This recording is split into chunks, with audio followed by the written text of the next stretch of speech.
పరిశుద్ధ గ్రంథంలో 7 అనే సంఖ్యకు గొప్ప స్థానం ఉంది.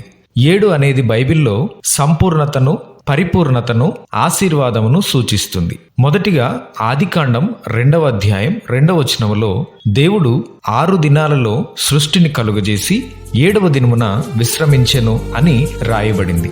అలాగే దేవుడు 7వ దినమును ఆశీర్వదించి పరిశుద్ధపరిచాడు. ఇశ్రాయేలీలు 7 రోజులు యెరికో చుట్టూ తిరిగారు మరియు 7వ రోజున 7 సార్లు దాని చుట్టూ తిరిగి యాజకులు బోరలు ఊది కేకలు వేసినప్పుడు యెరికో ప్రాకారాలు కూలిపోయాయి. సిరియా రాజు సైన్యాధిపతి అయిన నయమాను ఎలీషా ప్రవక్త చెప్పిన విధంగా యోర్దాను నదిలో 7 సార్లు మునిగినప్పుడు అతనికున్న కుష్టు వ్యాధి నుండి స్వస్థత పొందుతాడు. ప్రభు అయిన యేసుక్రీస్తు కల్వరి శిలువలో 7 మాటలు పలికారు. అపోస్తులుడైన పౌలు 7 సంఘాలకు పత్రికలు రాశాడు.